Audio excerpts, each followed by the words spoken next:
மாயனை மன்னு வடமதுரை மைந்தனை தூய பெருநீர் யமுனை துறைவனை ஆயர் குலத்தினில் தோன்றும் அணிவிளக்கை தாயை குடல் விளக்கம் செய்த தாமோதரனை உயோமாய் வந்து நாம் பூமலர் சோதித் தொழுது வாயினால் பாடி மனத்தினால் சிந்திக்க போய பிழையும் புகுதருவான் நின்றனவும் தீயினில் தூசாகும் செப்பேலோரம் பாவாய். ஆண்டாளுடைய 5வது பாசுரம். இந்த திருப்பாவைங்கிறது 5 பாசுரங்களாக பிரிக்கப்பட்டிருக்கிறது. முதல்ல ஒரு 5 பாசுரம். அந்த 5 பாசுரத்தில் இறைவனுடைய தன்மைகளை தான் ஏன் நோன்பு நோக்கிறோம் என்கிற வழிமுறைகளை எல்லாம் சொல்லுகின்றாள். எப்பயுமே ஏகஸ்வாதுன குஞ்சினகான்னுட்டு ஒரு பழமொழி இருக்கு. அதாவது எதையுமே தனியாக உண்ணக்கூடாது, கொண்டு போய் மறைச்சு வச்சு சாப்பிடுறோம் இல்லையா, அந்த மாதிரி தனித்து சாப்பிடக்கூடாதுன்னுட்டு சாஸ்திரம் சொல்லுது. எப்படி இருக்கணுமா, ஒரு சாப்பாடு சாப்பிடணும்னா குறைந்தபட்சம் ஒரு 2-3 பேர். அதனாலதான் குடும்பம், சோசியல், சொசைட்டி இப்படி எல்லாம் வந்தது. தனித்து போய் ஒரு அறையில உட்கார்ந்துகிட்டு சாப்பிடுறதுங்கிறது ஒரு ஏற்புடைய காரியம் அல்ல. அதனால மட்டும் வைஷ்ணவ கோஷ்டிக்கு ஒரு சிறப்பு உண்டு. அந்த காலத்திலே ஆச்சாரியர்கள் காலத்திலே இருந்தே ஒரு சிறப்பு உண்டு. அங்க எப்படின்னா ஒரு கோஷ்டின்னு சொல்லுவாங்க. கோஷ்டின்னா குழு, எல்லாரும் வரணும், எல்லாரும் உட்கார்ந்து இறைவனுடைய பிரசாதத்தை நிவேதனம் எல்லாருக்கும் கொடுத்து எல்லாரும் அந்த இடத்துல சாப்பிடணும். அப்படிப்பட்ட ஒரு மரபு வைஷ்ணவத்துல வச்சிருக்கிறாங்க. மற்ற இடங்கள் எல்லாம் பார்க்கலாம், கோயில்ல வெளியில நின்று வர வர அந்த நிவேதனத்தை கொடுத்துக்கிட்டே இருப்பாங்க, எடுத்துட்டு போயிட்டே இருக்கலாம். ஆனா எந்த கோயிலுமே இருந்தாலும் சரி, அது 500 பேர் இருந்தாலும் சரி, இன்னும் அதிகமா இருந்தாலும் சரி, பெரும்பாலும் திவ்ய தேசங்கள்ல எல்லாரையும் உட்கார சொல்லிட்டு அவ்வளவு பேருக்கு என்ன பண்ணுவாங்க, நிவேதனம் கொடுப்பாங்க இல்லையா. நம்ம பார்த்திருக்கிறோம் பல இடங்களை பார்த்து. நம்ம கோஷ்டியும் பாத்தீங்கன்னா கடைசி ஒருத்தவருக்கு தீர்த்தம் வருதா, எல்லாருக்கும் பிரசாதம் விநியோகம் ஆயிடுச்சா, அதை வெரிஃபை பண்ணிட்டு தான் அந்த கோஷ்டியே கலைப்பாங்க. இது வைணவ மரபு, காலங்காலமாக ஆச்சாரியர்கள் சொன்ன மரபு. இங்க குழுவினர் தான், ஒரே வரிதான். வைஷ்ணவத்துக்கு எது உயிர் சொல் அப்படின்னு சொன்னா, எது உயிர் சொல்? கூடியிருந்து குளிர்தல். கூடியிருந்து குளிர்தல் ஆண்டாள் காட்டுற வழி அதுதான். எல்லாரையும் ஒன்னா இருந்து எல்லாரையும் குளிரணும்னு அர்த்தம். அதுல ஒருத்தவருக்கு வேகம் இருக்கக்கூடாது, ஒருத்தவருக்கு வேகம் இல்லாம இருக்கக்கூடாது. எல்லாருக்கும் அந்த மகிழ்ச்சி டிஸ்ட்ரிபியூட் ஆகணும். இதுதான் ரொம்ப முக்கியமான அடிப்படையான வைணவ கருத்து. அந்த கருத்து தான் திருப்பாவையில சொல்ற. அதுதான் கடைசியில் சொல்ற, குடியிருந்து குளிர்ந்தேலோரம்பாவாய் அப்படின்னுட்டு. ஆகையினால இந்த உலகத்தை எல்லாம் இணைக்கக்கூடிய இந்த சாதனத்துல அடுத்த 10 பாடல்கள்ல என்ன பண்ணுகிறாள் என்று சொன்னால், அடியார்களை எழுப்புகின்றாள். அடியார்களை எல்லாம் எழுப்பி அவர்களை எல்லாம் ஆற்றுப்படுத்துகின்றாள். வாருங்கள் போய் கண்ணனை போய் சேவிப்போம், கண்ணனை பாடுவோம். இது அடுத்த 10 பாட்டு. ஆக ஒரு 5 பாட்டுல தான் ஏன் நோக்கு நோக்கிறோம் என்கிற காரணத்தை சொல்றா. அடுத்த 10 பாட்டுல அடியார்களை எல்லாம் எழுப்பி அவருடைய சன்னதிக்கு போகின்றார். இது கிட்டத்தட்ட ஒரு ஆலய வழிபாடு எப்படி நடத்தணும், அதாவது திருப்பாவையில பொறுத்த வரைக்கும் இல்லாத விஷயமே கிடையாது. ஒரு ஹோமம் எப்படி நடத்தணும், ஒரு யாகம் எப்படி நடத்தணும், வழிமுறை அதுல இருக்கு. ஒரு சமூகம் எப்படி இருக்கணும், எப்படி சிந்திக்கணும், அதை பற்றிய ஒரு சில விஷயங்கள் எல்லாம் இருக்கு. சரி, ஒரு குடும்பம் நல்லா இருக்கணும், அதுக்கு என்னென்னலாம் செஞ்சா அந்த குடும்பம் நல்லா இருக்கும், எப்படிப்பட்ட ஒரு குணங்கள் வளர்த்து கொள்ள வேண்டும் அப்படின்னு சொன்னா அதுக்கும் விஷயம் இருக்கு இல்லையா. சரி, ஹெல்த்தியா எப்படி இருக்கணும், அதுக்கு வழி இருக்கு. அதெல்லாம் வையத்து வாழ்வீர்கள் சொல்றான். இந்த மாதிரி ரொம்ப கொழுப்பு உள்ள உணவுகளை எல்லாம் சாப்பிடாது, காலையில் நீராடு. காலையில் நீராடினாலே ஒரு ஃப்ரெஷ்னஸ் வந்துடும் இல்லையா. என்னதான் இருந்தா கூட நீங்க ஒரு குளியல் போட்ட பிறகு உங்களுடைய உணர்வை பாருங்க, குளியல் போறதுக்கு முன்னாடி ஒரு உணர்வு பாருங்க, அது சரி. ஆனா காலையில நீராட்டம் போடு எவ்வளவு ஃப்ரெஷ்ஷா இருக்கும். என்னுடைய நண்பர் ஒருத்தவர் இருந்தார். அவர் என்ன பண்ணுவாருன்னா 4 மணிக்கு எழுந்து நீராடுவார். அது மார்கழி மாசத்துல கிடையாது, எல்லா மாசமும் 7 மணிக்குள்ள அவருக்கு நிறைய காரியங்கள் ஆயிடும். இது அனுபவத்திலே நான் பார்த்திருக்கிறேன். இரவு அதிக நேரம் கண் விழிப்பதை விட விடிய காலையில எழுந்து சில செயல்களை செய்வது, படிப்பது. இங்க காலையில எழுந்திச்சு படிச்சு பாடம் பண்ணி பாருங்க, கடகடன்னு உள்ள போயிடும். ராத்திரி மயக்கம் தான் வரும், ராத்திரி தூக்கம் தான் வரும். ஏன்னா விடிய காலைக்கு ஒரு விஷயம், முதல்ல ஆக்சிஜன் ரொம்ப நல்லா இருக்கும், பிராணவாயு சுத்தமா இருக்கும். ரெண்டாவது நமக்கு புது இது பார்ட்டிகல்ஸ் எல்லாம் உற்பத்தி ஆகுது, நல்லா ஓய்வு கொடுத்துறோம் இல்லையா. அதனால பாத்தீங்கன்னா இந்த உடம்பு முழுக்க ஒரு புத்துணர்ச்சியோட இருக்கும், காலையில புத்துணர்ச்சியோட இருக்கும். அதனால அப்பதான் ஒரு புதிய வித்தையை பயிலுதல் இல்லையா. ஒரு பாட்டு கத்துக்கணும், இல்லாட்டி போனா வேற ஏதாவது ஒண்ணு கத்துக்கணும், இல்ல டியூஷன் கத்துக்கணும்னா காலை நேரம் என்பது சிறந்தது, வழிபாட்டுக்கும் அது சிறந்தது. இது பாரதி சொல்ற, காலை எழுந்தவுடன் படிப்பு, அதுல டயர்ட் ஆயிடும், பின்பு கனிவு கொடுக்கும் நல்ல பாட்டு. மாலையில அந்த ரத்த ஓட்டம் நல்லா சுறுசுறுப்பா இருக்கணும், மாலை முழுதும் விளையாட்டு, இதை விளக்கப்படுத்தி கொண்டு பாப்பான்னுட்டு அறிவுரை சொல்லி வச்சிருக்கிறார். நம்ம காலத்திலேயே இருந்தது. எப்படி இருந்தது? மாலையில தான் ட்ரில் கிளாஸ் வைப்பாங்க, வச்சா ஃப்ரெஷ்ஷா இருக்கும் இல்லையா. இப்ப அந்த கிளாஸே கிடையாது இல்லையா.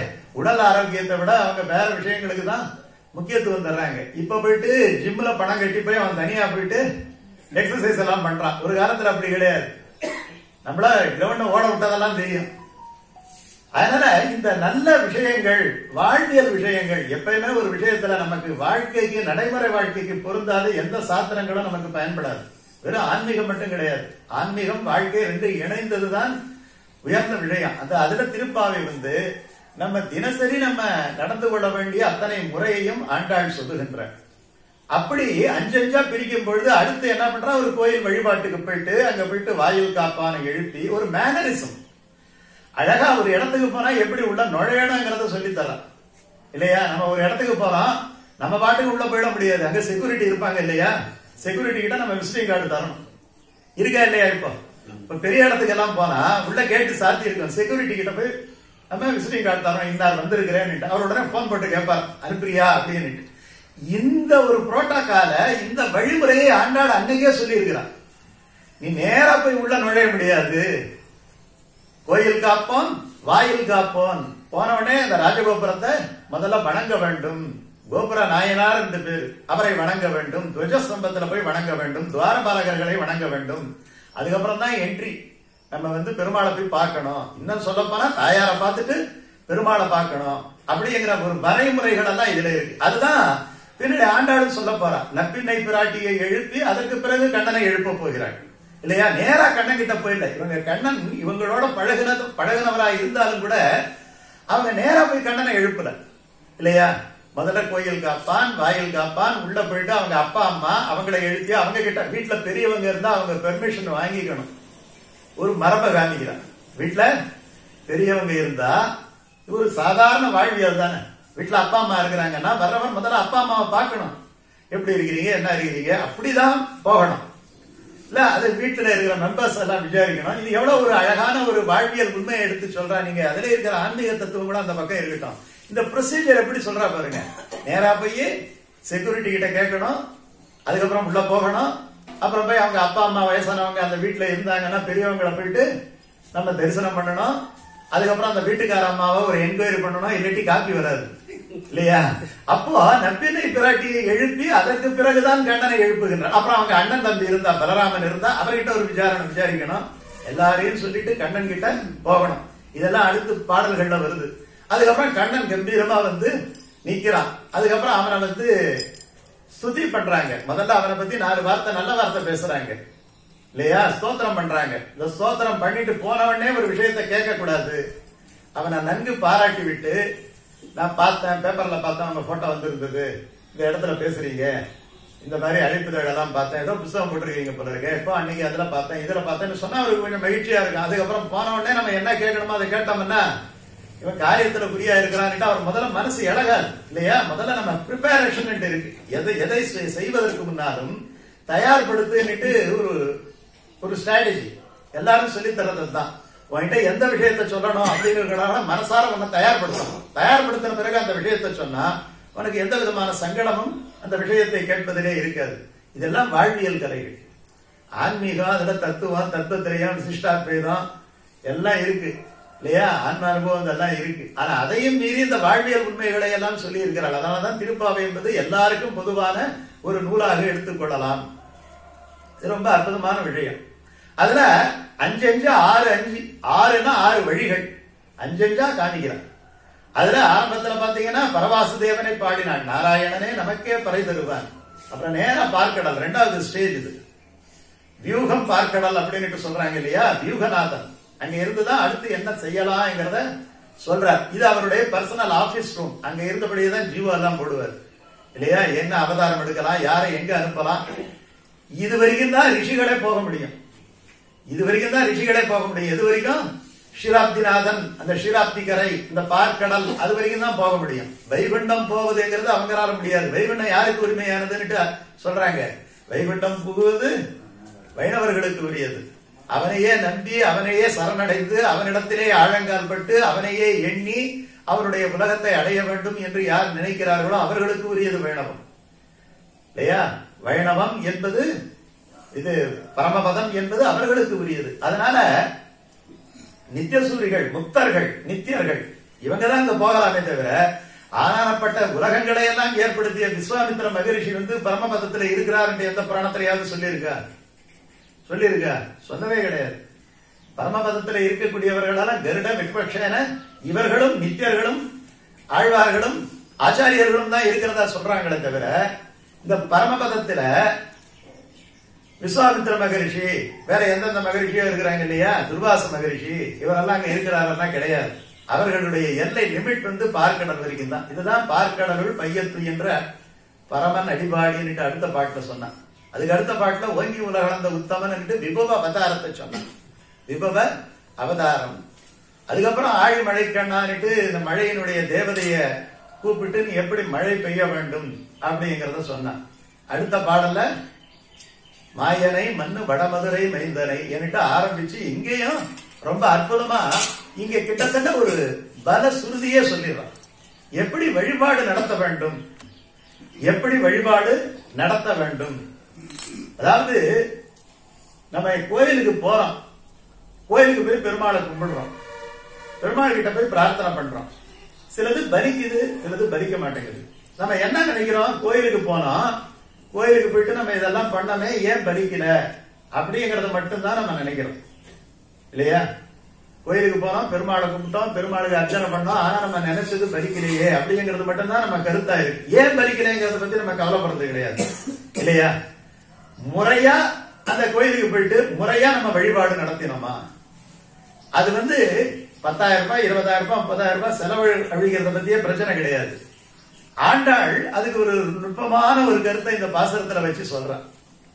அதுதான் அதுல உயிர் சொல். ஒவ்வொரு பாசுரத்துக்கும் ஒரு உயிர் சொல் இருக்கு. இந்த பாசுரத்துல உயிரான சொல் என்னன்னா, ஒரே ஒரு விஷயத்தை மட்டும் அடிக்கோடிட்டு காட்டுகின்ற. என்ன விஷயம் அது? தூயோமாய் வந்து. அந்த இடத்துலதான் எல்லாமே அடிபட்டுடுது. தூயோமாய் வந்து, தூமலர், மலர் கூட சொல்லல, தூமலர் இல்லையா? மலர் தூவி தொழுதுன்னு சொல்லல. தூமலர்னா தூய்மையான மலர். தூவி தொழுது, வாயினால் பாடி, மனத்தினால் சிந்திக்க. இந்த விஷயம் தான் ரொம்ப முக்கியமான விஷயம். வாயினால் பாடலாம், ஆனா மனசு அந்த இடத்துல இருக்கணுமே. பாடுற பாட்டுல போய் லயிக்கணுமே. அது லயிக்காட்டி போனா ஒன்னு அவுட்ன்னு அர்த்தம் இல்லையா? ஒரு கரண்ட்ல 2 ஒயர் இருக்குன்னா 2 ஒயரும் வேலை செஞ்சாதான் பல்ப் எரியும் இல்லையா? ஒரே ஒரு ஒயர்ல வச்சுக்கிட்டு பல்ப் எரியாது. இன்னும் சொல்ல போனா 3 ஒயர் சொல்றாங்க. ஒன்னு பாசிட்டிவ், ஒன்னு நெகட்டிவ், ஒன்னு நியூட்ரல் சொல்றாங்க. இந்த 3 கரெக்டா இருக்கு, இல்லாட்டி ஷாக் அடிக்கும். பல்ப் எரியானா ஷாக் அடிக்கும். இந்த 3 விஷயம் பகவான் சன்னதியில பக்தி செய்யும் போது இருக்கணும். அப்படி இருந்தாதான் அது நிறைவேறிய பக்தி, அதாவது அது முழுமை அடைந்தது. அப்பதான் லைட்டே எரியும். நம்ம பிரார்த்தனை அப்பதான் பலிக்கும். ஒரு விஷயம், இவ்வளவுதான் விஷயம். இது நீங்க 10,000 கொடுத்து ஒரு அர்ச்சனை பண்ணாலும் சரி, எது பண்ணாலும் சரி, ஏன் பலிக்கலன்னா இதுதான் காரணம். இது ஆண்டாள் தான் இதை முதல்ல எடுத்து நுட்பமா சொல்றான். தூயமா திருகரண சுத்தின்னு சொல்றாங்க. முக்கரண சுத்தி, திருகரண சுத்திங்க. ஒரே ஒரு நிமிஷமாவது நம்ம மனசு அவனோட போய் சேரணும், நம்முடைய கை அவனோட போய் இணையணும். அந்த அர்ச்சனை பண்ணும்போது இது 3 ஒன்னா இருக்கணும்ங்கிறான். எது ஒன்னா இருக்கணும்? பாடுற பாட்டு அச்சுதாய நமஹா அப்படின்னு சொன்னா அந்த அச்சுதனுங்கிற சப்தத்துக்கான அந்த பெருமாள் மனசுல நின்று அந்த மலர் அவனுடைய திருவடியில விழணும் இல்லையா? அச்சுதாய நமக. வீட்டுல சாவி போட்டோமா போடலையா அப்படியே நெஞ்சுக்கிட்டு இந்த அச்சுதனை பண்ணோம்னா கான்டாக்ட் போயிடுதுன்னு அர்த்தம். இந்த கான்டாக்ட் போயிடுச்சுன்னா அந்த பிராயச்சித்தமோ இல்ல அந்த பிரார்த்தனையோ முழுமை அடையாது. பிரார்த்தனை பண்ணிட்டோம், வேலையை முடிச்சுட்டோம் இல்லையா? பஜனை பண்ணோம், வந்தோம், விநியோகம் கொடுத்தோம்னா இன்னைக்கு பஜனை முடிஞ்சிடுச்சு. ஆனா அது நிறைவேறியதா, அது முழுமையானது, பூர்த்தி அடைந்ததா, அப்பூர்த்தியோட இருக்கான்னு அர்த்தம். ஒரு பூர்த்திங்கிறது ஒண்ணு இருக்கு.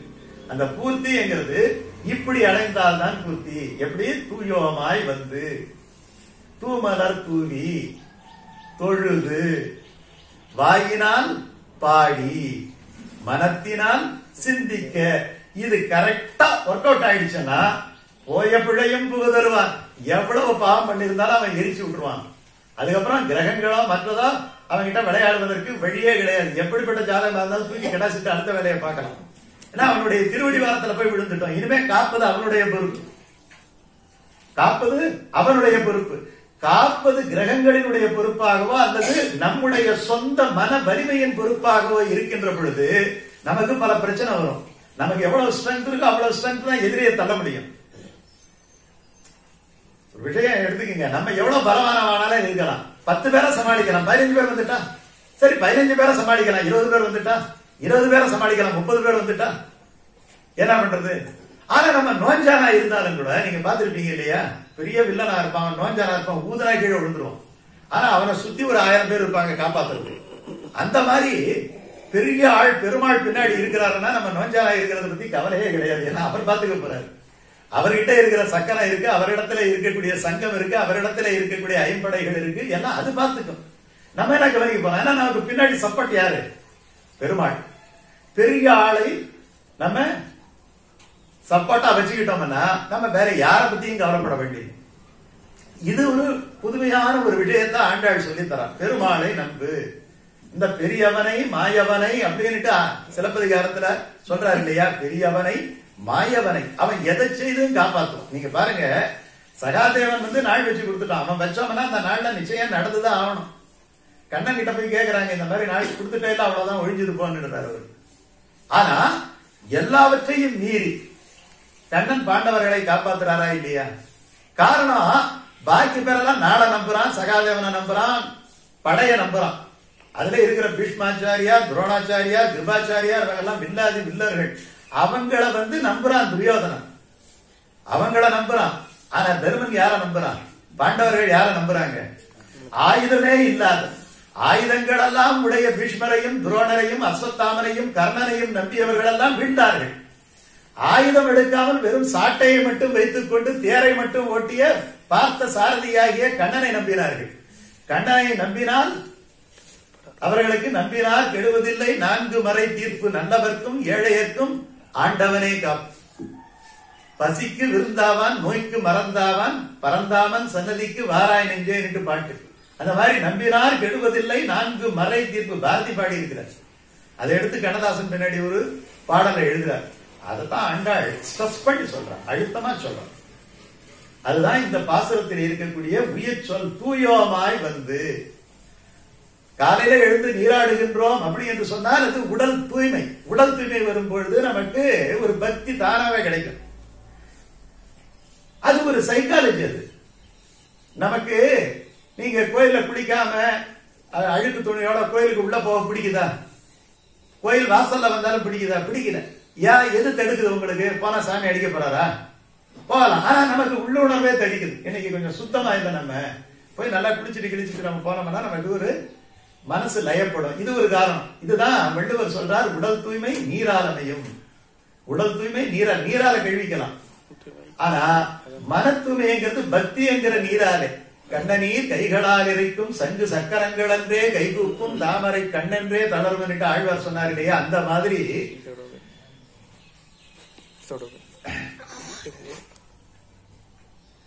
இப்போ இந்த பாசனத்தை பாருங்க. மாயனை மண்ணு வடமதுரை மைந்தனை, எடுத்த எடுப்பிலேயே மாயன் சொல்றான். மாயன் என்றால் என்ன அர்த்தம்? பல அர்த்தங்கள் இருக்கு.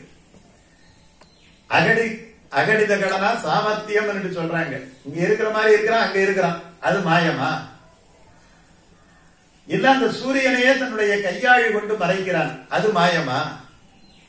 ஒரு சின்ன குழந்தையா இருந்துகிட்டு அம்மாவாம் பெரிய பூதனை வந்து பால் குடிக்கும் போது மொத்தமா அவளுடைய உயிரை உறிஞ்சி விடுகின்றான். பிறந்த குழந்தை, பால் குடிக்கிற குழந்தை, அவன் கிடக்கிற அந்த ஊர் எவ்வளவு நீளமா இருக்குமோ அவ்வளவு நீளமா கிடந்தாளாம் பூதனை. எப்படி இவன் சாவடிச்சான்னு யாருக்கும் தெரியல. உள்ள ஒரு பொம்பளை ஆட்டம் வந்தா பால் கொடுத்தா, ஆனா பார்த்தா இறந்து கிடக்கிறாளே. சின்ன கை குழந்தை, பால் குடிக்கிற குழந்தை. அதுதான் ஃபர்ஸ்ட் அட்டெம்ப்ட். அப்ப பார்த்தா எப்படி சாகடித்தான்? மாயனா? மாயன். மாயன் சகடாசுரன் சாகடிக்கிறான். ஒரு சகடத்துல கட்டி வச்சுட்டு போறா, ஏனையில கட்டி வச்சுட்டு போறா. அந்த சகடத்துல பிரவேசிக்கிறான் அந்த அசுரன். உடனே ஒரு வதைக்கிறான். கையும் காலும் நிமிர்த்து கடார நீர் சொல்ற மாதிரி ஒரு வதைக்கிறான். வதைக்கும் பொழுது இந்த சகடாசுரன் வீழ்ந்து கிடக்கிறான். அசோதை அப்படியே வியப்பு. எப்படி அப்புறம் தான் அவன் தெரிஞ்சுக்கிறான், ஓ இவன் சாதாரணமான ஆளு கிடையாது, ஆயர் புத்திரன் அல்ல அரும்பெரும் தெய்வம். அப்படி தெரிஞ்சுக்கிறான் இல்லையா? அதெல்லாம் மாயம் கிடையாது. ஆழ்வார் சொல்றார் அதெல்லாம் ஒரு பெரிய மாயம் கிடையாது. என்ன மாயம்? இந்த பாசுரத்துல காமிக்கிறார்.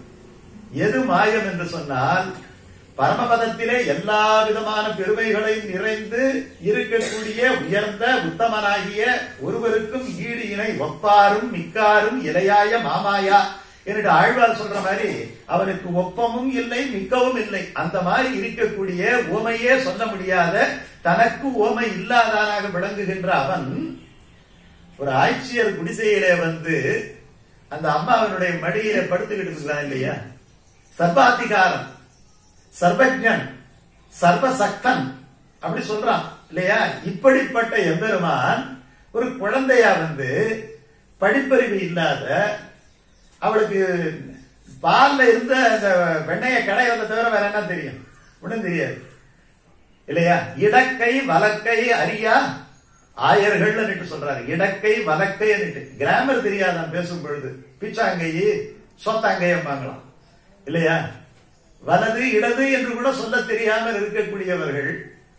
எந்த விதமான சமஸ்கிருத ஸ்லோகங்களும் அவருக்கு தெரியாது, வேற எந்த வழிபாட்டு முறைகளும் தெரியாது.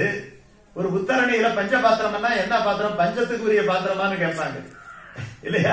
பஞ்ச பாத்திரம் கொண்டான்னா அப்படி ஒரு பாத்திரம் எங்க இருக்கு அப்படின்னு கேட்கிறவங்க இருக்கிறாங்க இல்லையா? அப்படிப்பட்ட ஒரு வழிபாட்டு முறைகளை எல்லாம் அறியாதவர்கள், அப்படிப்பட்ட ஒரு அம்மாவினுடைய மடியிலே ரிஷிகள் எல்லாம் தேடிக்கொண்டிருக்கிறார்கள். இவனை பெரிய பெரிய தவசீலர்கள் எல்லாம் தேடிக்கொண்டிருக்கிறார்கள். ஆனால் அப்படி எல்லாரும் தேடக்கூடியவன் இங்கே வந்து ஒரு உரலிலே கட்டவும் அடிக்கவும். அவங்க அம்மா மட்டும் அடிச்சா பரவாயில்லையா, ஊர்க்காரங்க அடிச்சுட்டு போறான். ஊர்க்காரங்கள் எல்லாம் மத்தால ஒரு கோடு போட்டுட்டு போறாங்களாம். அவன் அப்படியே புசு புசுன்னுட்டு அவன் தொடையை தொடச்சிக்கிட்டு உட்கார்ந்து இருக்கிறான். இப்படிப்பட்ட ஒரு எளிமை இருக்க முடியுமா? எது மாயம்? சர்வாதிகாரனாக இருக்கக்கூடிய பரமபதத்துக்கே திரிபாத்விபூதின்னு சொல்றான். இந்த உலகமாட்டம் இந்த அண்டங்களாட்டம் 3 பங்கு பெருது. அதுக்கு பேர் திரிபாத்விபூதின்னு பேரு. அப்படிப்பட்ட விபூதிக்கு உரியவன், இரு விபூதிகளுக்கும் உரியவன், உலகம் யாவையும் தாம்பள ஆக்கலும் நிலைபெறுத்தலும் நீக்கலும் நீங்களா அழகிலா விளையாட்டுடை. அப்படிப்பட்டவன் இங்கே வந்து ஒரு ஆய்ச்சியனுடைய மடியிலே அவளுடைய காலை பிடித்துக் கொண்டு அம்மா அம்மா என்று கதறி கிடக்கின்றானே, இதுதான் மாயம் என்ற மாயனை. மண்ணுதல் அப்படின்னா பொருந்தி இருத்தல் அர்த்தம். ரொம்ப அற்புதமான வார்த்தை. நம்ம சில வார்த்தைகள் எல்லாம் பாத்தீங்கன்னா ஆழ்வார்கள் பாசுரத்திலே அதையெல்லாம் கையாளப்பட்டிருக்குன்னு பார்க்கணும். மண்ணுதல், மன்னி கிடந்தான், வந்தாய் மனம் புகுந்தாய், மன்னி கிடந்தாய். மன்னி கிடந்தான பிடிச்சுக்கிட்டு விடாமல் இருந்தான். அதுக்கு பேர் மண்ணுதல் அர்த்தம். ராமானுஜர் முத பாசத்திலே என்ன வருது? பூ மண்ணு மாது, பூ மண்ணு மாது, இடைவிடாமல் தாமர பூவில் இருக்கக்கூடியவள். பூ மண்ணு மாது, மண்ணுதல்னா பொருந்தி இருத்தல், அதுவே ஒரு விஷயமாக இருத்தல். அந்த மாதிரி மண்ணும் வடமதுரை மைந்தனை. வடமதுரை அப்படின்னு சொன்னா தென்மதுரை ஒண்ணு இருக்கு. அதனால வித்தியாசப்படுத்துறதுக்காக வடக்கு தெரு தெற்கு தெரு வடக்கை இடக்கை கைதான் ரெண்டும் இருந்தாலும் அதை ஸ்பெசிபிக்கா சொல்றதுக்காக வடமதுரை மைந்தனை. மைந்தனை, இந்த உலகத்தை எல்லாம் காப்பாற்றக்கூடியவன். கண்ணன் பிறந்து விட்டான் என்றவனே ஆயர்களுக்கு கவலையே போயிடுச்சான். இனிமே காப்பாத்துறதுக்கு ஒரு ஆள் வந்துட்டான் அப்படின்னு. மைந்தன் மிடுக்கு உடையவன். மாயனை மண்ணும் பொருந்திய. இந்த பொருந்துதல் அதுதான் ரொம்ப முக்கியம். நம்ம ஒரு பாசனம் சொல்றோம் இல்லையா? பொருந்திய தேசும் பொறையும் திரளும் புகழும் நல்ல திருந்திய ஞானமும் செல்வமும் சேரும் அப்படின்னா திருந்திய செல்வம் என்கிறான். அழுக்கில்லாத செல்வம் அர்த்தம் இல்லையா? எவங்கிட்டாவது 100 ரூபா பிடிங்க 50 ரூபா கொடுக்கறது சரி கிடையாது. அழுக்கில்லாத செல்வம், அதுதான் தூய செல்வம் அர்த்தம்.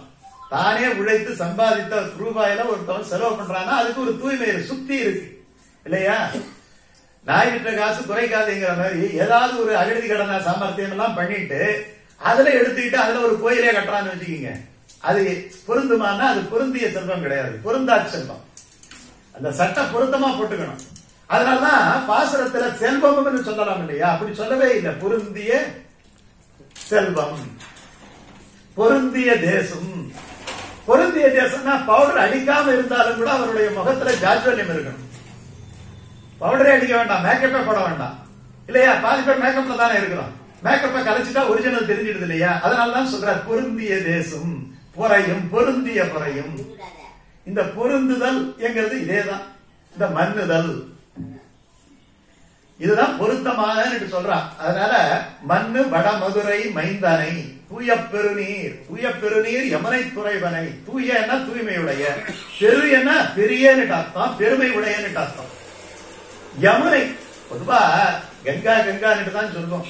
அப்புறம் காவேரியை சொல்லுவாங்க, கங்கையின் புனிதமாய காவேரி அப்படின்னு சொல்லுவோம். ஆனா இங்க ரெண்டையும் விட்டுட்டார். பெருநீர் யமுனை துறைவன். இந்த ஆண்டாளுடைய அந்த வார்த்தையை அப்படியே எடுத்துக்கிறார். யாரு? நாதமுனிகள். என்ன அழகான பேரு. அந்த பேரு எங்க எடுக்கணும்னு இருக்கு. பிள்ளைங்களுக்கு பேர் வைக்கும் போது எங்க இருந்து எடுக்கணும்? பிரபந்தத்தில இருந்து எடுக்கணும். நம்பி பிம்பி என்று நாட்டு பேரிட்டு இல்லையா? அப்படியெல்லாம் சொல்லாதீங்க. உங்களுடைய மூத்திர பிள்ளைக்கு நல்ல பேரா கொடுங்க. அப்பதான் அவளை பெற்ற அன்னை நரகம் போக மாட்டாள். பேரு கூட சரியா வைக்காட்டி போனா கஷ்டமா?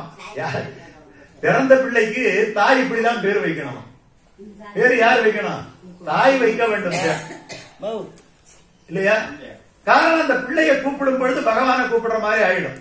இப்போ அந்த பாசுரத்தை படிக்கும் பொழுது நாதமுனிகளுக்கு இந்த வார்த்தை ரொம்ப பிடிச்சிடும். எவ்வளவோ கண்ணனுக்கு 1008 திருநாமங்கள் மகாபாரதத்தில் சொல்லப்பட்டிருக்கு.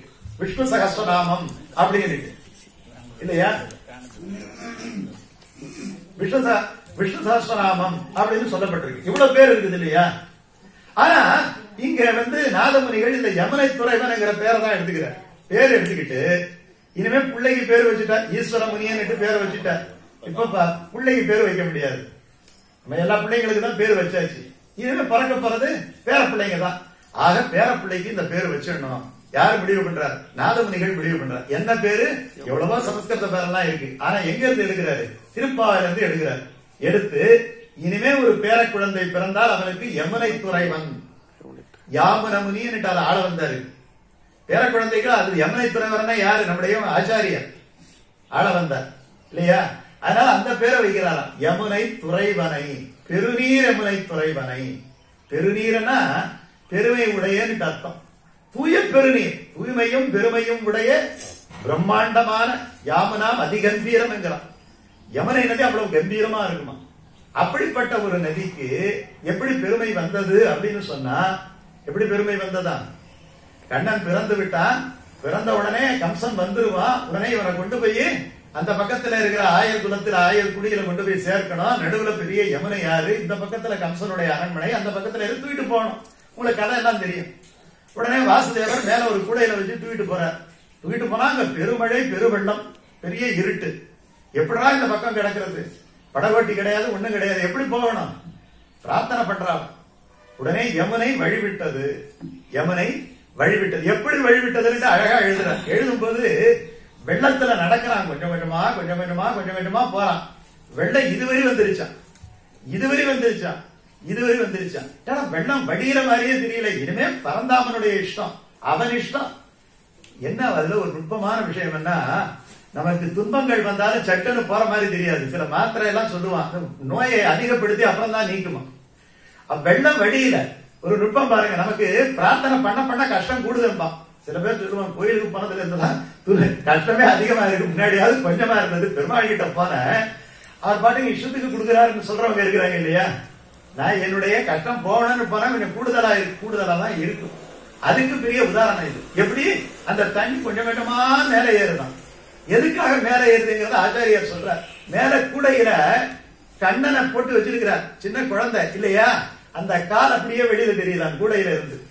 எப்படியாவது அந்த காலை தொட்டு நமஸ்காரம் பண்ணணும்னுட்டு யமுனை நினைக்குதான்.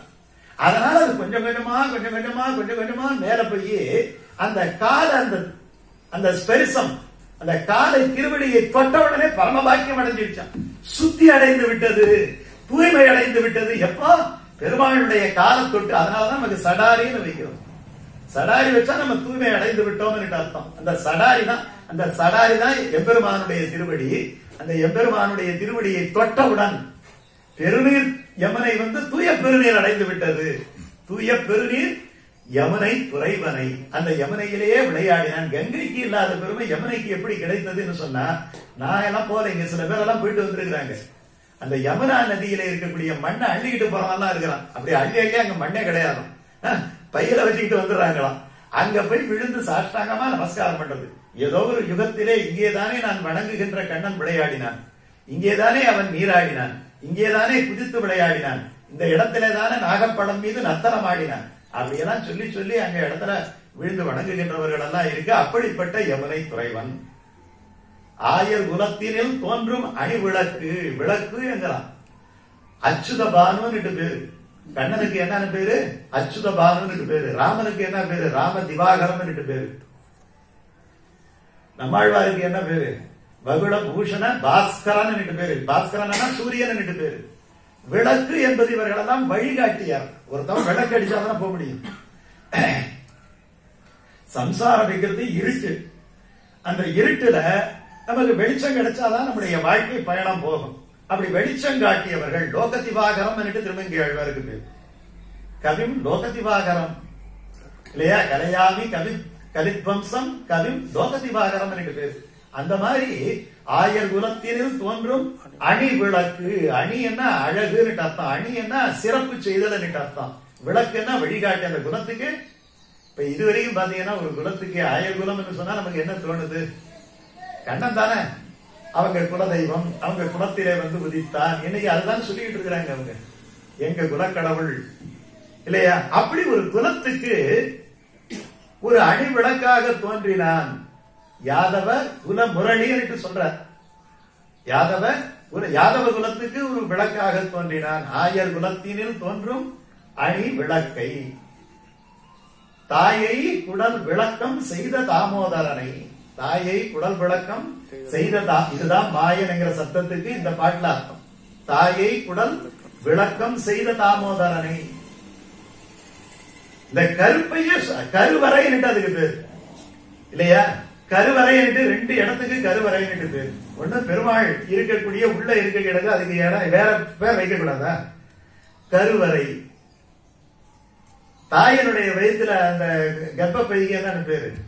கருவறை. ரெண்டுமே கருவறை தான். ரெண்டுமே படைப்பு தொழில். ரெண்டு அங்கிருந்து குழந்தை பிறக்குது, அங்கிருந்து அவருடைய அருள் சுரக்குது. அதனால கருவறை, அந்த கருவறையை தூய்மைப்படுத்தினான். பகவான் இருந்ததாலே அந்த கருப்பை தூய்மையோட தாயை குடல் விளக்கம், தாயை குடல் விளக்கம் செய்த தாமோதரனை. அந்த பேரே கொடுத்துடும். தாமோதரன் என்கிற பேரு இன்னைக்கு தேதி வரைக்கும் பகவானுக்கு இருக்கு. ஒவ்வொன்றுக்கும் ஒரு பேருக்கு ஒரு காரணம் இருக்கு. தாமோதரன் என்கிற பேருக்கு என்ன காரணம்? தாமோதரன் என்கிற பேரை பிரிச்சோம்னா எப்படி வரும்? தாமம் உதரம், தாம உதரம் தாமோதரம். தாமம் அப்படின்னா என்ன அர்த்தம்? கயிறு தாம்பு, கண்ணினும் சிறு தாம்பினால் கட்டுண்ண பண்ணிய பெருமாயன்னு சொல்றாரு இல்லையா? தாம்புன்னா கயிறு. உதரம், உதரபந்தம் என் உள்ளத்துள் நின்று உலாகின்றதே திருப்பாலாழ்வார் பாசனம். உதரம் என்ன? வயிறு. தாமம் என்ன? கயிறு. கயிறு வயிறு ரெண்டும் சேர்ந்தா தாமோதரம். அதனால கயிறு வயிறு எப்படி தொடர்புடையதா ஆகுது அப்படின்னு சொன்னா, யசோதை அவனை ஒரு கண்ணி குறுங்கயிற்றால் கட்டி போட்டாள். கண்ணி குறுங்கயிற்றால் கட்டி போட்டாள். அவ கட்டிப்பட்டது எப்படி தெரியும்? அவ கட்டிப்பட்டது எப்படி தெரியும்?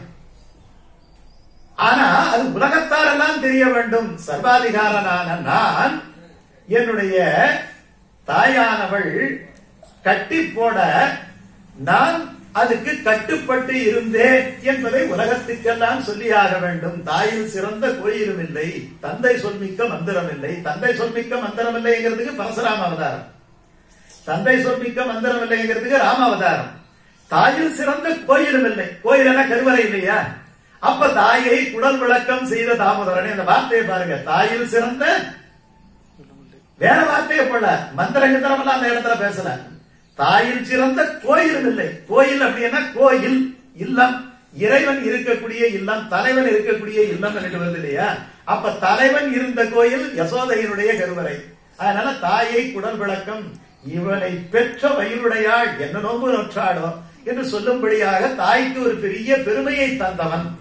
அந்த பெருமையை நான் தந்தேன் என்று சொல்வதற்காகவே ஒரு பெயரை அவன் ஏற்றுக்கொண்டானா, அந்த பேரு தான் தாமோதரன் அப்படிங்கிற பேரு. தாம உதரன், கயிற்றில் கட்டப்பட்ட தழும்பை உடையவன், இடுப்பிலே தழும்பை விட. இன்னைக்கு கூட ஸ்ரீரங்கத்துல பெருமாள் திருமஞ்சனம் பண்ணும் போது அது தெரியாம இருக்கணுங்கிறதுக்காக ஒரு வஸ்திரத்தை எடுத்து இடுப்பை கட்டுவாங்களாம். எல்லாரும் தெரிஞ்சுக்கிட்டாங்க பண்றது வெக்கமா இருக்குன்னு, அதனால இழுத்து விட்டுட்டு தான் அபிஷேகம் பண்ணுவாங்களாம். ஏன்னா அது ரொம்ப நுட்பமா பார்த்தா இந்த இடுப்புல இருக்கக்கூடிய அந்த அழுத்தத்தை தெரிந்து கொள்ளலாம். அந்த சிலை வெடித்தவரே அந்த நம்பெருமாளுக்கு அந்த மாதிரி ஒரு விஷயத்தை வச்சு கொடுத்திருக்கிறார். தாமோதரன் திருக்கண்ணன் குடி அப்படின்னு நினைக்கிறேன். அந்த பஞ்ச கிருஷ்ண ஆரண்ய தலங்கள் இருக்கு. திருக்கண்ணபுரம், திருக்கண்ணன்குடி, திருக்கண்ணன்குடி தானே அது. அந்த இடத்துல தாமோதரன் பேரு. ஆக அப்படி தாமோதரன், தாயை குடல் விளக்கம் செய்த தாமோதரனை இவ்வளவு சொல்லிட்டான். ஆக அந்த தூய்மைங்கிறது எங்க வருதுங்கிறது தெரிஞ்சிடுது. நம்ம அடுத்து என்ன பண்ணணும்? தூயோமாய் வந்து வரும் பொழுதே தூய்மையோட வரணும்.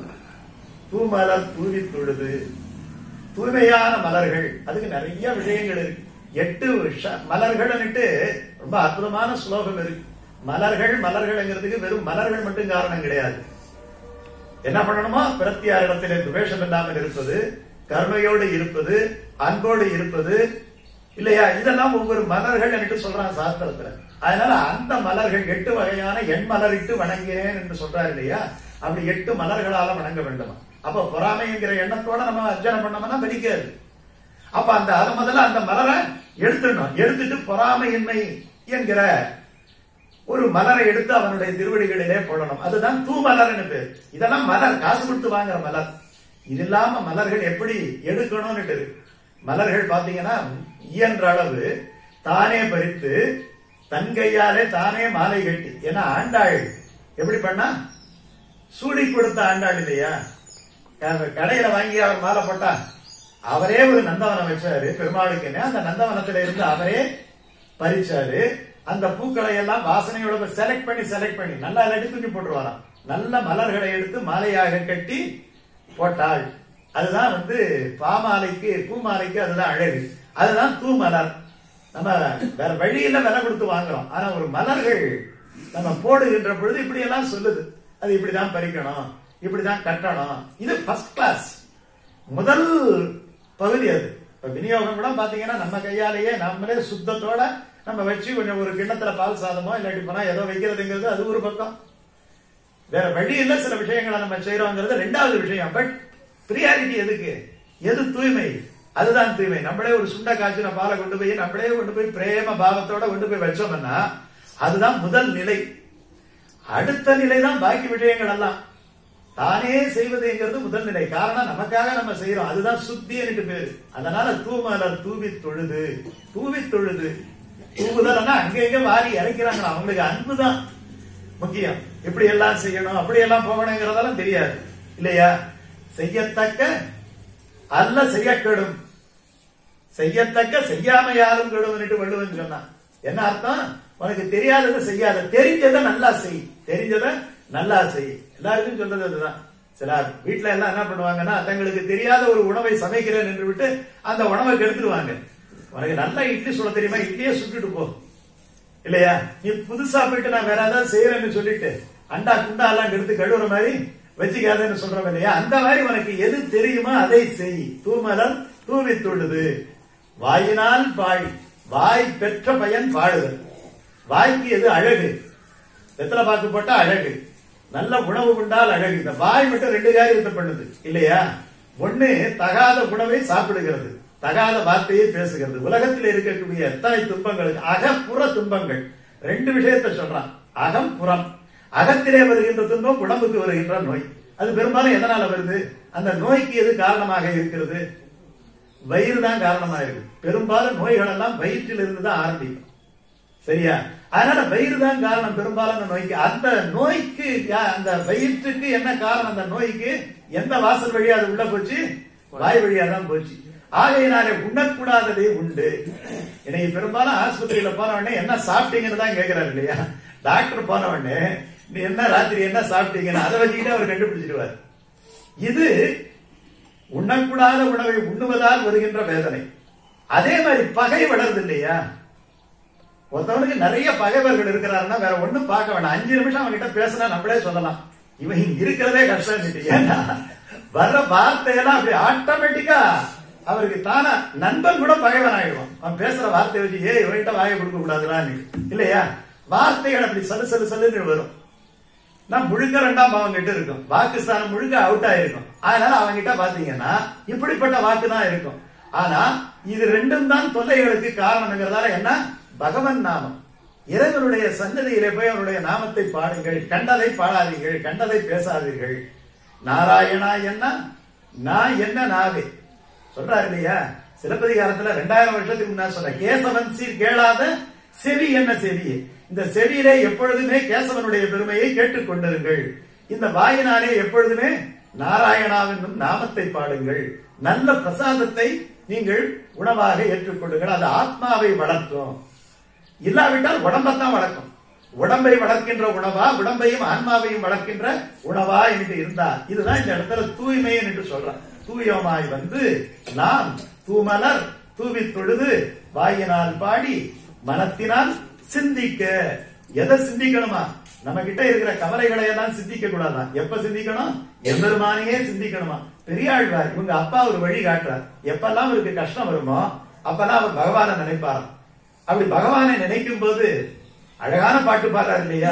எம்மனா என் குலதெய்வமே என்னுடைய நாயகனே. யார் பாட்டு இது? பெரியாழ்வார் பாசுரம். எம்மனா என் குலதெய்வமே என்னுடைய நாயகனே நின் உடையனா யான் பெற்ற நன்மை உலகினில் யார் பெறுவார்? நம்மன் போலே விழுத்தெடுக்கும் நாட்டில் உள்ள பாவங்களெல்லாம் யமனை போல அழுத்துதான். சும்மனாதே கைவிட்டோடி தூறுகள் பாய்ந்தனவே என்று சென்னியோகுதன் பாசுரத்துல ரொம்ப அழகா சொல்றார். எம்மனா என் குலதெய்வமே என்னையும் முன்னிலிட்டேன் உன்னையும் எண்ணில் வைத்தேன் என்னப்பா என் இருடிகேசா என் உயிர் காவலனே என்கிறார்.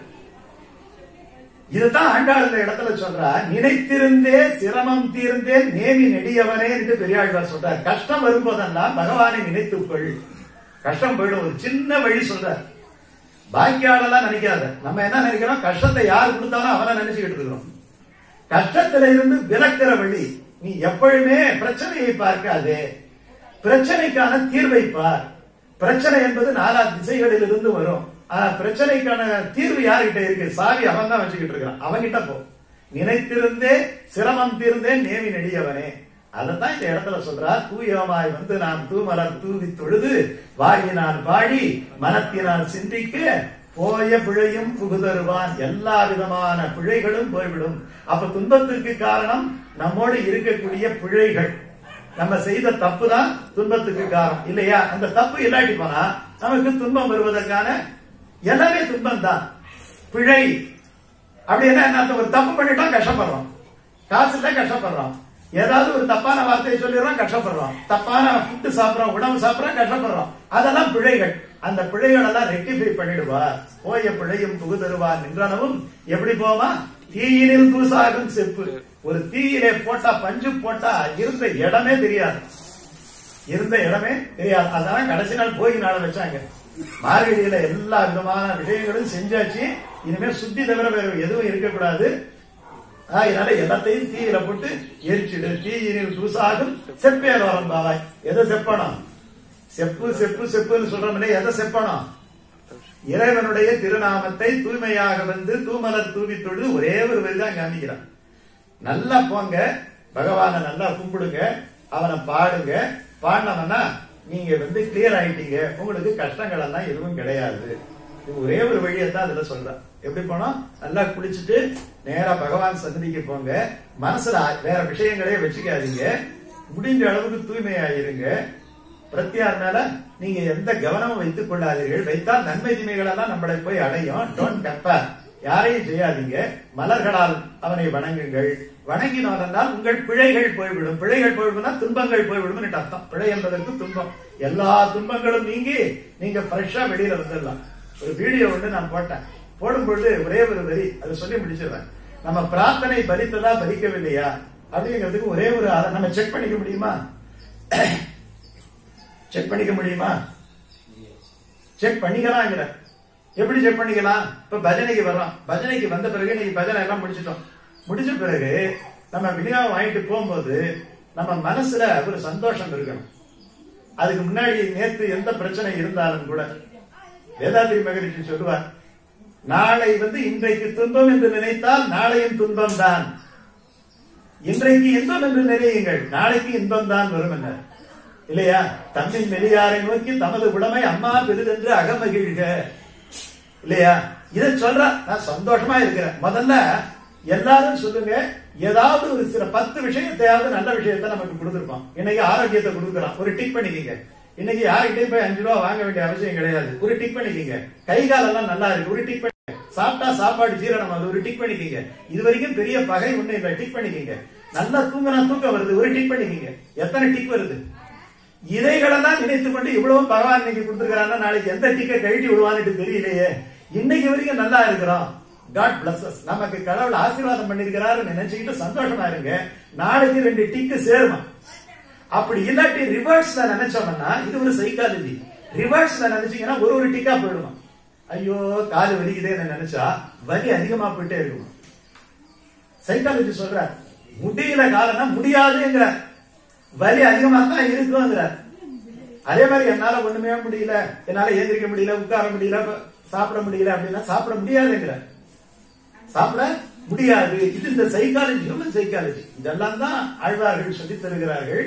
தூயோமாய் நாம் தூமர தூதி தொழுது வாயினால் பாடி மனத்தினால் சிந்திக்க போய பிழையும் புகுதருவான். எல்லா பிழைகளும் போய்விடும், அப்புறம் நல்ல பிழைப்பு நமக்கு வந்துவிடும். அதை காட்டுகின்ற பாட்டு இந்த பாட்டு. இந்த பாட்டுல மாயனை மண்ணு வடமதுரை மைந்தனை தூய பெருநீர் ரமனை துறைவனை ஆயர் குலத்தினில் தோன்று மணிவடக்கை தாயை குடல் விளக்கம் செய்த தாமோதரனை தூயோமாய் நாம் தூமர தூவி தொழுது வாயினால் பாடி மனத்தினால் சிந்திக்க போய பிழையும் புகுதருவான் நின்றனவும் தீயினில் தூசாகும். நம்முடைய பாவங்கள் எல்லாம் கழிந்து விட்டன. அதான் சொன்ன, பஜனை விட்டு வெளியில போகும்போது 10 நிமிஷமாவது சந்தோஷப்படுங்க. அந்த சந்தோஷத்தோட பகவான் இன்னைக்கு நமக்கு ஆசீர்வாதம் பண்ணி இருக்கிறான். நமக்கு நல்ல மகிழ்ச்சியோட வீட்டுக்கு போறான்னு நினைச்சீங்க. இன்னைக்கு நாள் முழுக்க நல்லா இருக்குங்கிறதா இதுல கொடுக்கக்கூடிய செய்தி. அந்த உணர்வு வந்து விட்டால் நம்முடைய பிரார்த்தனை பலித்து விட்டது, அன்னைக்கு நம்ம கரெக்டா இருந்திருக்கணும்னு அர்த்தம். போயிட்டு பஜனையில இருந்து வெளியில வரும்போது விவகாரத்தோட வந்தோம்னா அன்னைக்கு நமக்கு கடவுள் அனுகிரகம் பண்ணல, ஏதோ வேட்டு வைக்க போறாருன்னு அர்த்தம். இது அவங்களே செக் பண்ணிக்கலாம். இதுதான் நமக்கு பிரார்த்தனை பலித்ததா பலிக்கவில்லையாங்கிறதுக்கு ஒரு சின்ன சிக்னல்.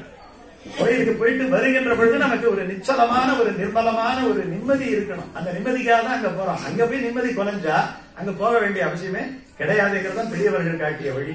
அந்த தூய்மையை நமக்கு கிடைப்பதற்கான இந்த பாடலை எண்ணி எண்ணி நாம் சிந்தித்து மகிழ்வோம். நாளை இன்னொரு பாசனத்திலே மறுபடியும் சந்திப்போம். ஆழ்வார் பெருமானார் ஜிய திருவடிகளே சரணம், ஆண்டாள் திருவடிகளே சரணம்.